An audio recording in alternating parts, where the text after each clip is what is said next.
Bapak Ibu yang dikasihi oleh Tuhan Yesus Kristus, selamat malam. Kita berjumpa kembali dalam program I5, Immanuel 5 Minutes. Terlebih dahulu terimalah salam dari kami, damai di hati, tekun bersekutu, dan tangguh melayani. Jemaat yang dikasihi Tuhan, firman Tuhan pada malam hari ini kita baca dari 1 Tesalonika 5, ayatnya yang pertama sampai ayatnya yang ke-11 dengan tema Tuhan pasti datang, berjagalah. Firman ini adalah tulisan dari Rasul Paulus kepada jemaat di Tesalonika tentang suatu tema besar, yaitu hari Tuhan. Bagi jemaat di Tesalonika, hari Tuhan adalah hari di mana Tuhan Yesus datang kedua kali, dan mereka memahaminya dalam rentang waktu yang tidak lama ketika mereka masih hidup. Mereka berpikir bahwa Tuhan akan datang dalam waktu yang dekat dalam kehidupan mereka. Namun ada juga pemahaman dan pemikiran sebagaimana dikatakan oleh William Barclay dalam tulisannya di pemahaman Alkitab setiap hari, kitab Tesalonika, bahwa pemikiran-pemikiran perjanjian baru tentang hari Tuhan tidak dapat dipisahkan dari apa yang dipikirkan oleh orang-orang Israel atau orang-orang Yahudi pada masa perjanjian lama. Konsep hari Tuhan dalam perjanjian lama amat umum, dan semua gambaran dan perincian dipakai untuk hari Tuhan itu sebagai kaitannya juga dengan kedatangan Mesias. Bapak Ibu Saudara yang dikasihi oleh Tuhan, bagi orang Yahudi di dalam perjanjian lama, waktu terbagi menjadi dua zaman. Zaman sekarang itu adalah zaman yang sama sekali buruk, zaman yang penuh dengan hal-hal yang tidak baik dan tidak dapat diperbaiki lagi. Sementara zaman yang kedua adalah zaman yang akan datang dan merupakan zaman kemasan bagi Allah. Di antara kedua zaman itu, zaman yang lama dan zaman yang baru, terdapat hari Tuhan, hari yang merupakan suatu hari yang mengerikan.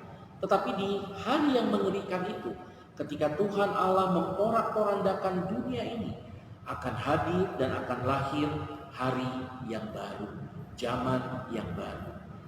Porak-poranda hukuman Tuhan, kedatangan Tuhan mendatangkan hari yang baru. Bapak Ibu Saudara, dalam perjanjian lama, sebagian besar gambaran tentang hari Tuhan itu dapat dikatakan memiliki ciri-ciri yang utama, yaitu antara lain, yang pertama, hari itu akan datang dengan sangat tiba-tiba dan tidak disangka-sangka. Yang kedua, hari itu akan merupakan pergolakan kosmis di mana alam semesta bergoncang sampai kepada dasar-dasarnya. Dan yang ketiga, hari ini adalah hari penghakiman di mana Allah Bapa menghakimi umat manusia di bumi. Ketiga ciri ini akan menimbulkan kegemparan, bahkan juga kegetiran dan ketakutan bagi umat manusia. Teristimewa bagi mereka yang hidup tidak mengenal Allah. Tetapi bagi mereka yang mengenal Allah, hari ini justru hari yang dinanti-nantikan, sebab penghakiman Allah akan memuliakan mereka yang hidup di dalam Tuhan. Bapak Ibu yang dikasihi Tuhan, wajar kalau begitu bila manusia sangat ingin tahu kapan dan bila mana hal itu terjadi. Manusia berupaya mengadakan perhitungan-perhitungan, mengadakan terka-terkaan dan tebak-tebakan, bahkan mulai mengadakan spekulasi-spekulasi mengenai kapan waktunya hari Tuhan itu akan terjadi. Padahal secara gamblang Yesus sendiri telah mengatakan bahwa secara tegas tidak seorang pun yang tahu kapan hari atau saatnya tiba. Bahkan Yesus sendiri tidak tahu, hanya Allah Bapa saja yang tahu. Markus 13 ayat 32 dan Matius 24 ayatnya yang ke-36. Meskipun Yesus mengatakan hal itu, tetap saja orang berupaya untuk menebak-nebak dan mencari tahu kapan hari Tuhan akan tiba. Terhadap hal ini, Paulus memberikan dua gambaran. Paulus memberikan dua penegasan. Yang pertama, sebagaimana dengan tema Sabda Bina umat kita pada malam hari ini, Tuhan pasti datang. Ia pasti datang kembali.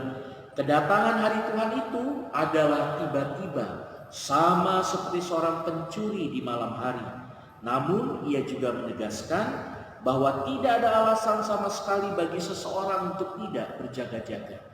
Sama seperti Bapak Ibu pasti akan berjaga-jaga dengan rumah Bapak Ibu supaya pencuri tidak datang, menggembok rumah, mengunci rumah, dan sebagainya. Orang-orang Kristiani juga berjaga-jaga dengan cara pikir, cara hidup yang di dalamnya mengutamakan Tuhan. Orang Kristen hidup di dalam terang sehingga tidak menjadi soal kapan hari itu akan tiba. Apabila ia berjaga-jaga dan siuman, maka ia akan didapati siap. Entah berjaga atau tertidur, orang Kristen sudah hidup bersama Kristus dan oleh karena itu ia selalu siap sedia. Yang kedua, Bapak Ibu Saudara yang dikasih Tuhan, tak seorang pun tahu kapan Allah akan memanggilnya. Ada hal-hal tertentu yang tidak dapat ditunda hingga saat terakhir. Dan karena itu tidak ada jalan lain bagi orang Kristiani selain untuk berjaga-jaga dan mempersiapkan diri. Tidak perlu kita berspekulasi, tidak perlu menerka-nerka.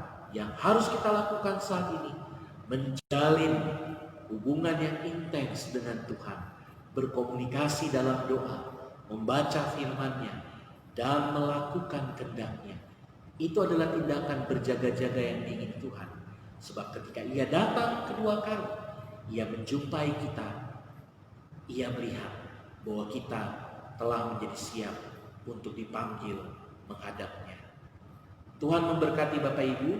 Selamat malam, selamat beristirahat.